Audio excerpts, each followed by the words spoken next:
ಬೆಳಗಾವಿಯಲ್ಲಿ ನಡೆಯುತ್ತಿರುವ ಚಳಿಗಾಲದ ಅಧಿವೇಶನದ ವಿಧಾನಸಭೆಯಲ್ಲಿ ಲಿಖಿತ ಪ್ರಶ್ನೆಗಳಿಗೆ ಉತ್ತರಿಸುವ ಅವಧಿಯಲ್ಲಿ ಕಾರಂಜ ಜಲಾಶಯದ ಹಿನ್ನೀರಿನ ಪ್ರದೇಶದಲ್ಲಿ ಜಲಾವೃತಗೊಂಡ ಗ್ರಾಮಗಳು ಹಾಗೂ ಅಕ್ಕಪಕ್ಕದ ಜಮೀನುಗಳಿಗೆ ಸುಗಮ ಸಂಪರ್ಕ ಕಲ್ಪಿಸುವಂತೆ ಔರಾದ್ನಿಂದ ರೇಕುಳಗಿ ಗ್ರಾಮದವರೆಗೆ ಸೇತುವೆ ನಿರ್ಮಾಣದ ಅಗತ್ಯತೆಯ ಕುರಿತು ಬೀದರ್ ದಕ್ಷಿಣ ಕ್ಷೇತ್ರದ ಶಾಸಕ ಡಾಕ್ಟರ್ ಶೈಲೇಂದ್ರ ಬೆಲ್ದಾಳೆ ಅವರು ಮುಖ್ಯಮಂತ್ರಿಗಳ ಗಮನ ಸೆಳೆದು ಮಾತನಾಡಿದರು.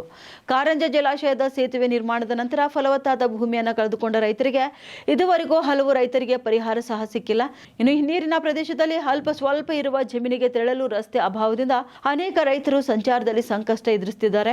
ಈಗಾಗಲೇ ನಾನು ರೈತರ ಹಿತದೃಷ್ಟಿಯಿಂದ ಸೇತುವೆ ನಿರ್ಮಾಣಕ್ಕೆ ಮನವಿ ಸಹ ಸಲ್ಲಿಸಿದ್ದೇನೆ. ಈ ಸೇತುವೆ ನಿರ್ಮಾಣದಿಂದ ಸುತ್ತಲಿನ ಅನೇಕ ಗ್ರಾಮಗಳ ರೈತರಿಗೆ ನೆರವು ನೀಡಿದಂತಾಗಿದೆ. ಇನ್ನು ಈ ಹಿನ್ನೆಲೆಯಲ್ಲಿ ಸರ್ಕಾರ ತಕ್ಷಣ ವಿಷಯಕ್ಕೆ ಗಮನ ಹರಿಸಿ ಸೇತುವೆ ಕಾಮಗಾರಿಗೆ ಶೀಘ್ರ 80 ಕೋಟಿ ರೂಪಾಯಿ ಅನುದಾನ ಮಂಜೂರು ಮಾಡಿದರೆ 3 ಕಿಲೋಮೀಟರ್ ಸೇತುವೆ ನಿರ್ಮಾಣವಾಗಿ ರೈತರಿಗೆ ನ್ಯಾಯ ದೊರೆಯುತ್ತದೆ ಎಂದು ಹೇಳಿದರು. ಇನ್ನು ಸಭಾಧ್ಯಕ್ಷರ ಮೂಲಕ ಶಾಸಕರು ಮನವಿ ಕೂಡ ಮಾಡಿದರು. ಈ ಕುರಿತು ಮಾನ್ಯ ಮುಖ್ಯಮಂತ್ರಿಯವರ ಅನುಪಸ್ಥಿತಿಯಲ್ಲಿ ಸಚಿವರಾದ ಶರಣಪ್ರಕಾಶ್ ಪಾಟೀಲ್ ಉತ್ತರಿಸಿ ಶೀಘ್ರ ರೈತರ ಸಮಸ್ಯೆ ಕುರಿತು ಪರಿಹಾರ ಒದಗಿಸುವುದಾಗಿ ಭರವಸೆ ನೀಡಿದರು. ನಮಸ್ಕಾರ ಸರ್.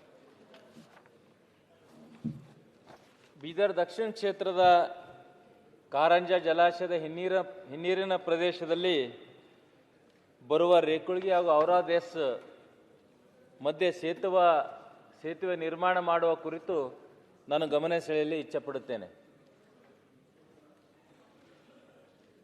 ಮಾನ್ಯ ಅಧ್ಯಕ್ಷರೇ, ಉತ್ತರವನ್ನು ಕೊಟ್ಟಿದ್ದೀವಿ. ಮಾನ್ಯ ಅಧ್ಯಕ್ಷರೇ, ಉತ್ತರವನ್ನು ಕೊಟ್ಟಿದ್ದಾರೆ. ಮಾನ್ಯ ಅಧ್ಯಕ್ಷರೇ, ಸುಮಾರು ನಾನು ಜನರು ನನಗೆ ವಿಧಾನಸಭೆಗೆ ಆಯ್ಕೆ ಮಾಡಿದಿಡಿದು ನಾನು 11/9/2023 ಮೊಟ್ಟ ಮೊದಲನೇ ನಾನು ಪತ್ರವನ್ನು ಕೊಟ್ಟಿದ್ದೆ ಸನ್ಮಾನ್ಯ ಉಪಮುಖ್ಯಮಂತ್ರಿಗಳಿಗೆ. ಅವರು 3 ಸಲ ಬೋರ್ಡಲ್ಲಿ ಪ್ಲೇಸ್ ಮಾಡಿದ್ದಾರೆ ಈ ಸಬ್ಜೆಕ್ಟನ್ನು.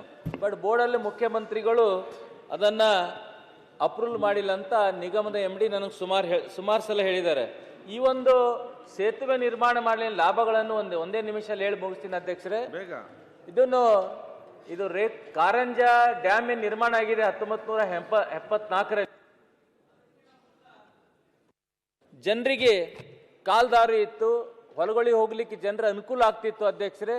ಅದಾದ್ಮೇಲೆ ಕಾರಂಜ ಡ್ಯಾಮ್ ಆದಮೇಲೆ ಹಿನ್ನೀರು ಪ್ರದೇಶದಲ್ಲಿ ಬ್ಯಾಕ್ ವಾಟರ್ ನಿಂತ ಅಧ್ಯಕ್ಷರೇ. ಈಗ ಅಲ್ಲಿ ಯಾರಿಗೂ ಹೋಗ್ಲಿಕ್ಕೆ ಆಗ್ತಾ ಇಲ್ಲ. ಸುಮಾರು ಒಂದು 24,000 ಎಕರೆ ಹೊಲ ಹಾಳಾಗಿದೆ, ನೀರು ನಿಂತಿದೆ, ರೈತರಿಗೆ ಇನ್ನೂ ಪರಿಹಾರ ಸಿಕ್ಕಿಲ್ಲ. ಅಹೋರಾತ್ರಿ ಹೋರಾಟ ಕೂಡ ಮಾಡ್ತಾ ಇದ್ದಾರೆ ಸುಮಾರು 10 ವರ್ಷ ಹಿಡಿದು. ಅಲ್ಲಿ ಸೇತುವೆ ನಿರ್ಮಾಣ ಮಾಡೋದ್ರಿಂದ ಓನ್ಲಿ 3 ಕಿಲೋಮೀಟರ್ಸ್ ಅಷ್ಟೇ ಸೇತುವೆ ನಿರ್ಮಾಣ ಇರುತ್ತೆ ಅಧ್ಯಕ್ಷರೇ. ಇದರಿಂದ ಸುಮಾರು ಒಂದು 25 ಕಿಲೋಮೀಟರ್ ಜನರಿಗೆ ಬೀದರ್ಲಿಂದ ಹುಮ್ನಾಬಾದ್ ಹೋಗೋದಾಗಲಿ, ಗುಲ್ಬರ್ಗ ಹೋಗೋದಾಗಲಿ, ಶೋಲಾಪುರ ಹೋಗೋದಾಗಲಿ NH9 ಹಾಗೂ NH15ಗೆ ಅನುಕೂಲ ಆಗ್ತದೆ ಅಧ್ಯಕ್ಷರೇ. ಇದು ಸೇತುವೆ ನಿರ್ಮಾಣ ಮಾಡೋದ್ರಿಂದ ಭಾಳಷ್ಟು ಜನರಿಗೆ ಸುಮಾರು ಖೇಣಿ ರಂಜೋಳು, ರೇಕುಳಗಿ, ಹೊಚಕ್ನಳ್ಳಿ, ಶ್ರೀಕಟ್ನಳ್ಳಿ, ಔರಾದ್ ಎಸ್ಸು ಇದೆಲ್ಲ ಜನರಿಗೆ ಸಾಕಷ್ಟು ಜನರಿಗೆ ಸಾವಿರಾರು ಜನರಿಗೆ ಅನುಕೂಲ ಆಗ್ತದೆ ಅಧ್ಯಕ್ಷರೇ. ಏನು 65-70 ಕೋಟಿ ಸರ್ಕಾರಕ್ಕೆ ದೊಡ್ಡ ಅಮೌಂಟ್ ಇಲ್ಲ ಅಧ್ಯಕ್ಷರೇ. ಅದೆಲ್ಲ ನೀವು ಹೇಳ್ಬೇಡಿ ಮಾರಿ, ಏನ್ ಬೇಕು ಕೇಳಿ.